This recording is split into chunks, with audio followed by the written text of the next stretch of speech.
By the 1930s, the Mafia controlled most of New York. Downtown belonged to them. Brooklyn belonged to them. The docks, the unions, the judges. Only one place stood outside their full control: Harlem. And that made it a target. If Harlem fell, black power in the neighborhood would disappear. The money, the influence, the independence, the Mafia expected it to be easy. They were wrong, because Harlem had someone they did not fully understand. His name was Ellsworth Raymond Johnson. People called him Bumpy, and he did not fight with chaos. He fought with strategy. Bumpy Johnson was born in 1905, Charleston, South Carolina. The South was brutal. Segregation was law. Violence was common. His older brother killed a white man during an argument.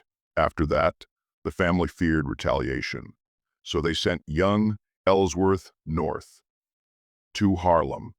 He arrived in a city that felt alive. Music everywhere. Poets on street corners. Jazz spilling from club doors. But beauty hides hunger. Behind the music were crowded apartments, low wages, police pressure, and one powerful underground system. The numbers game. Small bets, big profits. Harlem's economy had two layers: the visible one and the real one. Bumpy watched both. He was not tall, not flashy, not loud. The bump on the back of his head gave him the nickname, but what made him dangerous was his mind. He read constantly: philosophy, history, law. While others chased quick money, he studied power. He noticed something important. In Harlem, survival was not about strength. It was about alignment. Who you stood beside mattered more than how hard you hit. So he started small, running errands, delivering messages, listening. He rarely spoke first, but when he did, it was direct. People remembered that. Before Bumpy rose, Harlem already had a ruler: Stephanie St. Clair. She was sharp, fearless, strategic. She ran the numbers, racket across Harlem. Police tried to pressure her. She exposed corruption in newspapers. She paid who needed to be paid. She understood leverage, but trouble was coming. Downtown, an aggressive gangster named Dutch Schultz wanted Harlem's money. He believed Harlem should belong to the Italian Mafia. And he was not asking politely. Shops were bombed. Collectors were beaten. Threats were constant. The message was simple: surrender. Stephanie refused, and Bumpy stepped forward. This was not just street violence. This was economic warfare. If Schultz took Harlem, the community would lose control of its underground income. That meant less influence, less protection, less autonomy. Bumpy understood that. He did not rush into reckless gunfights. He studied Schultz's moves, where he applied pressure, who he bribed, who he threatened. Violence is loud. Strategy is quiet. Bumpy preferred quiet, but the pressure intensified. Bombings increased. Collectors disappeared. For a moment, it looked like Harlem might collapse. And then something unexpected happened. Dutch Schultz was killed, not by Harlem, by his own world. The Mafia decided he was too unstable, too reckless, too visible. He had become a liability. The war shifted overnight. After Schultz, the Italian Mafia reorganized. They were calmer, smarter, more structured. They did not want chaos. They wanted profit. This was more dangerous, because now the enemy was not emotional. It was strategic, and that meant Harlem could not rely on anger alone. It needed calculation. That is when Bumpy made his most important decision. He chose negotiation. Some in Harlem saw negotiation as weakness, but Bumpy saw math. If Harlem fought alone, it would lose. The Mafia had judges, politicians, police contacts. Total war would bring federal attention, and federal attention destroys everyone. So Bumpy approached the situation differently. Instead of constant conflict, he proposed structure. Harlem would continue running its operations, but a percentage would go downtown. In return, there would be peace. No bombings, no takeovers. Control would remain local. It was not perfect, but it was survival. And survival is power. After the agreement, something changed. Bumpy was no longer just an enforcer. He became a bridge between Harlem and the Mafia, between street operators and political figures. Disputes came to him. He listened. He decided. He did not shout. He did not panic. That calm made him intimidating because everyone knew if he chose violence, it would be precise, not emotional. Precise violence is feared more. By the late 1930s, Harlem felt different. The bombings stopped. Money flowed again. Police interference decreased. And Bumpy Johnson's name carried weight. He attended community events, dressed sharply, spoke carefully.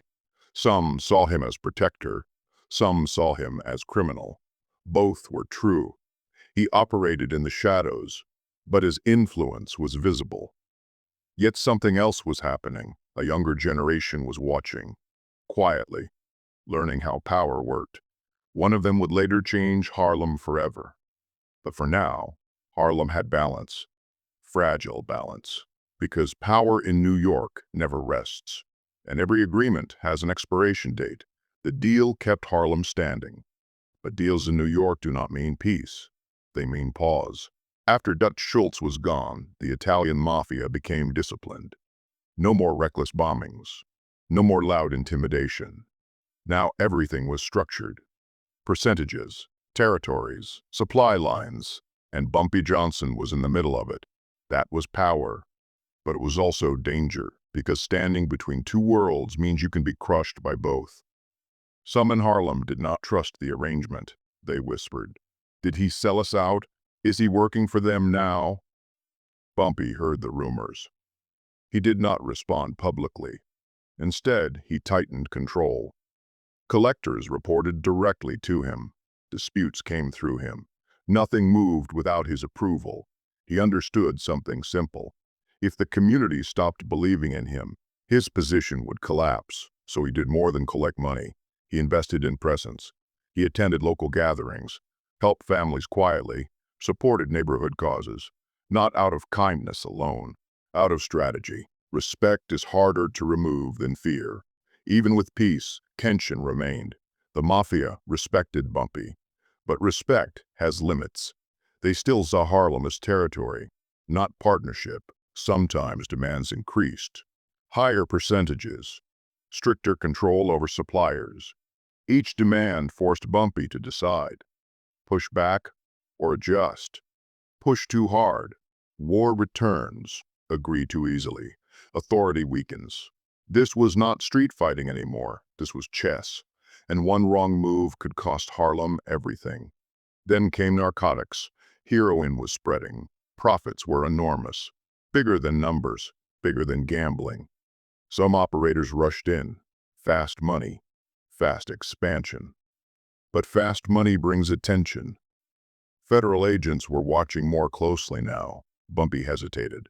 He understood the profit, but he also understood risk. If Harlem became too visible, federal pressure would crush both sides. Still, narcotics were growing, and ignoring it meant losing influence. So he did what he always did. He balanced. Controlled access, limited exposure, structured distribution, not chaos. Structure, but structure does not stop ambition. And ambition was rising around him. In the 1950s, the pressure finally broke through. Bumpy Johnson was arrested on narcotics charges. The case was serious, federal level. This was not local police anymore. This was national attention. When the verdict came, he was sent to prison. For many leaders, prison is the end. Because power depends on presence. Remove the presence. Control disappears. Harlem waited. Who would step forward? Would the Mafia take direct control now? Would a younger crew challenge the structure? Behind bars, Bumpy faced a different kind of enemy. Time. Prison strips away illusion. No tailored suits. No street reputation. Just routine. But he did not panic. He read again, studied law, studied history, studied power systems. He asked one quiet question: who is preparing to replace me? Because someone always is. Harlem. Without its anchor while he was inside, Harlem shifted. Younger men stepped forward. Some respected his legacy. Some saw opportunity. The Mafia maintained the agreement. But without Bumpy present, leverage weakened. Small disputes increased. Minor violence returned. Nothing dramatic. But instability grows quietly. This was the risk he had always tried to avoid. Not chaos. Erosion. If Harlem fragmented, downtown would tighten control. When Bumpy was released in the early 1960s, Harlem was different. The civil rights movement was rising. The streets were politically awake. Malcolm X spoke just blocks away. The mood was sharper. Younger men were less patient, less interested in negotiation, more interested in dominance. Bumpy returned quietly. No grand announcement. He observed first who had grown stronger, who had shifted alliances, who had become reckless. He adjusted his network, renewed weak links, reinforced loyal ones. Power does not return automatically. It must be reclaimed. And he did. But something felt different. This time, the balance was thinner. The Mafia still preferred structure, but they noticed change too. Heroin profits were climbing. Street crews were becoming ambitious. And one name was starting to circulate quietly: Frank Lucas. At this stage, he was still learning, still watching. But he was ambitious. And ambition reshaped systems. Bumpy saw potential in him: discipline, observation, patience, qualities he respected. But ambition is unpredictable. You can mentor it. You cannot fully control it. By the mid-1960s, Bumpy Johnson held power again. But it was not the same power as before. It was heavier, more complex, more exposed. Federal surveillance was stronger. Drug routes were larger. Younger crews were restless. The balance he created decades earlier was under strain. Still, he maintained control. Calm meetings, quiet decisions, selective enforcement. No dramatic wars, just careful management. But careful management works only if everyone agrees to the rules, and not everyone did. Harlem was approaching a shift, not explosive, gradual, dangerous, because gradual change often goes unnoticed until it is too late. Power feels permanent when you hold it, but it never is. Bumpy had survived war with Dutch Schultz, negotiations with the Mafia, federal prison. But time moves differently than enemies. Time does not threaten. It replaces, and as Harlem evolved, a new model of control was forming. Bigger supply, direct connections, less dependence on downtown. The blueprint Bumpy built would not disappear. Power does not disappear. It transfers. By the mid-1960s, Bumpy Johnson was no longer the young strategist who faced Dutch Schultz. He was older, slower in movement, but not slower in thought. Harlem still respected him. The Mafia still preferred dealing with him. But the streets were changing.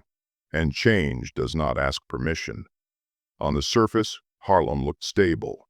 Numbers operations ran smoothly. Heroin profits were rising. Police pressure was manageable. But underneath, ambition was building. Younger men wanted more. Not shared percentages, not negotiated peace. They wanted independence. One of those men was Frank Lucas. He had watched Bumpy closely, not just how he spoke, but how he waited, how he calculated, how he avoided unnecessary war. Frank understood something. Control was not about violence. It was about supply. And supply could be controlled differently. Bumpy's model relied on balance. Harlem kept control. The Mafia received a cut. Peace remained. Frank imagined something else. What if Harlem did not need downtown suppliers? What if heroin could be sourced directly? Cut the middle layer, increase profit, increase power. It was bold, it was risky, and it was dangerous, because breaking structure invites retaliation. Bumpy sensed the shift.